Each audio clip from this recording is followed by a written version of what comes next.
Well, I was able to get paint. That's the paint color right there. And the brand. This is an acrylic enamel.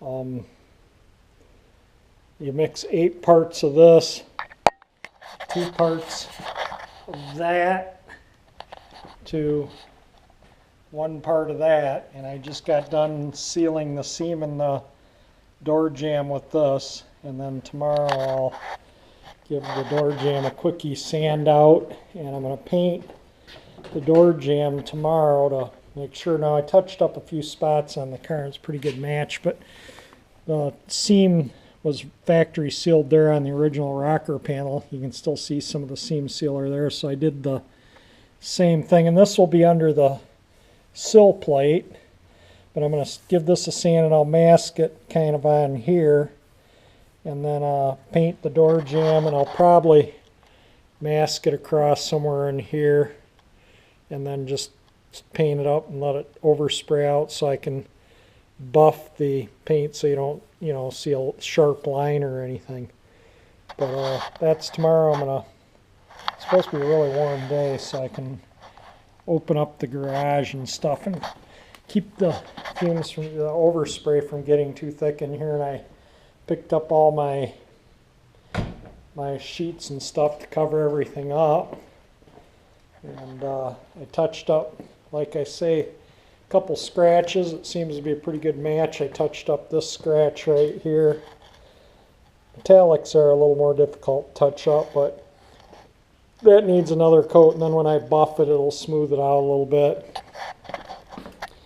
And I touched up around the gas filler door, and it looks like, I say again, a good match. So I'm going to get the door jamb painted and paint maybe a 6" by 6" piece of sheet metal to hold up to the car, and if it's a good match, I'll call them up, have them mix me a gallon, and then I can, with the door jamb painted, I can do this whole side that I plan on painting in one shoot, and then maybe I'll do another one on this side over here. I'll have to paint the door jamb on this side a little bit too.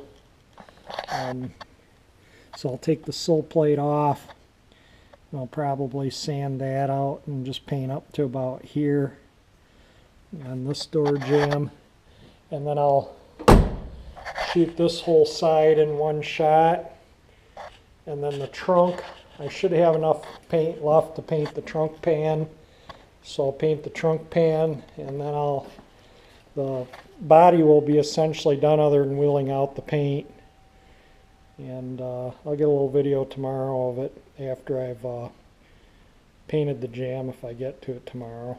Hopefully I will.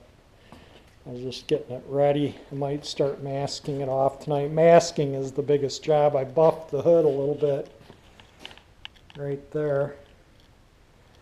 So I don't know if you can see the light reflections a little shinier there than here than there. That's not buffed, that is buffed. And I know with the camera it doesn't really show much of a difference, but it's like day and night in the gloss of the paint. This is looks like brand new paint, and this is all kind of faded looking. Well, that dent in the front of the hood really kind of bugged me, so I got most of it out. I got 80–90% of it out. It was a lot of work because there's an inner panel in there, but at least it's not stoved in real bad right now. And I got what I could get out here using blocks of wooden dollies.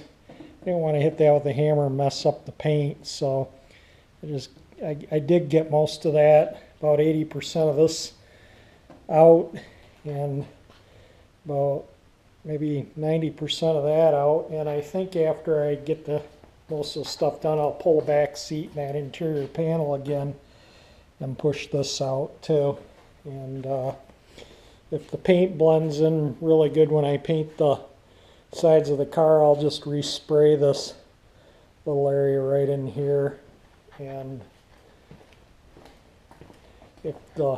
where the scratch is, I'll just respray this area just in here. I won't, I'll just sand it and fix the scratch and paint it so that it can overspray out, and you can sand it and buff it. If I have a good enough match, the paint comes together enough, I'm going to fix those, all the dents. This dent, I'll fix that one properly too if I can paint just in here and have a good match, so that way I can get rid of all the dents and stuff. Well, I just wanted to add this about this video. This car, it's been a really good car. I've really enjoyed working on this car a lot. Everything's gone well on it. It's probably because it's only a 25,000 mile car.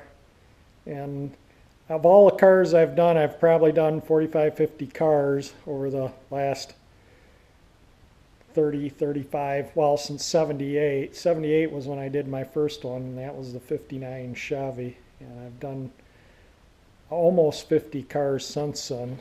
And I like doing them in the winter. And they're something to pass the time in the cold winter.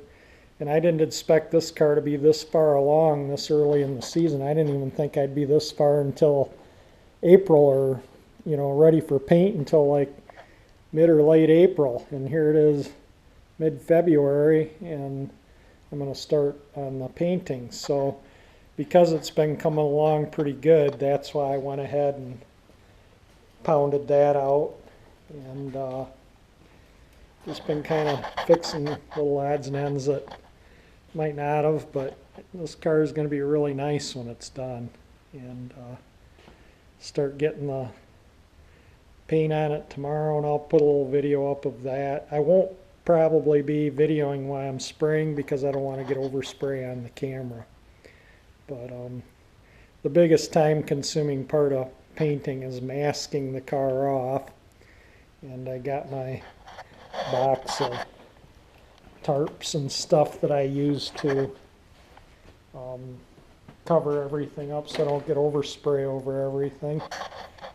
You got to cover everything, 100% of everything. You don't want paint on. And so I'll get to work on this. I got the seam, I don't know if I showed this or not, but I put the seam sealer in where I'm used to. Sanded it out. So that's ready to start masking and spraying tomorrow. I'll just leaving the door ajar so that dries a bit in there. That seam sealer cures properly. I'm leaving the heat turned up in the garage for the night, so it'll stay warm in here. And yeah, it's just been this car's been just an absolute joy to work on. Everything's gone well on it.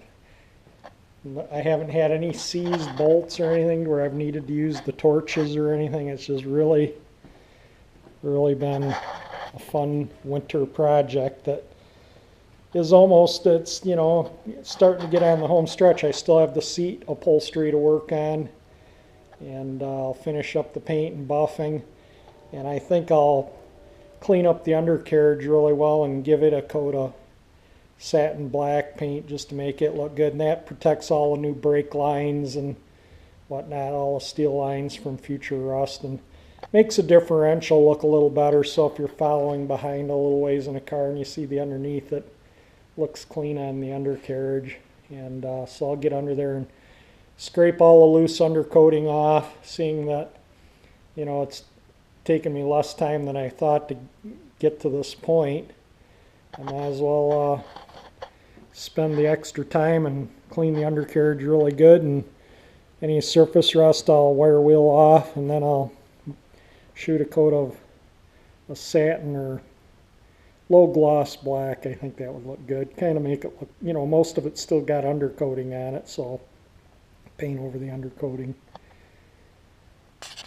So that's just a little bit about it. You can, for any new subscribers or people watching this for the first time, just look at my past videos. You can see from the day I looked at the car to present, I've done quite a bit on it, and really happy with the progress. I probably got, I'm going to guess, I haven't added the receipts up yet, but less what I paid for it, I probably got close to $2,000 into it right now, and what I've spent on it, and then that's going to be added by another 1,000 when I put tires on it. I'm going to put 5 tires on it. And Dave, if you're watching this video, I'll probably be calling you in the next week or so. I wouldn't mind coming out and taking a look at the profile and stance of the tires on some of your cars, see what your thoughts are on good quality tires. I was looking at the Coker 2¼ inch wide white wall G7814 bias plies, but actually wouldn't mind a radial. We'll see what the prices are and whatnot. And with the, I want them to look original. I don't want them to look low and squatty like often radials do. But I think they make radials now that kind of look like these old bias plies, and you can get them with a 2¼ inch white wall. So we'll see what they cost. If they're too expensive, I'll go with the Coker bias plies. They're $700 for 4, and I'm going to get 5, so the spare tire is the same too. And I'm going to pull the wheels off eventually and send them out and have them sandblasted and powder coated, and then I'll probably paint the hubcap side, this side here, body color. I think that would look nice, and this will be the white wall here, body color, and then the hubcap. I think it'd just look a little nicer. I think they stopped doing that in '59, and so yeah, get them all sandblasted. It'll look nice, but the car's really coming out nice. Thank you for watching my videos.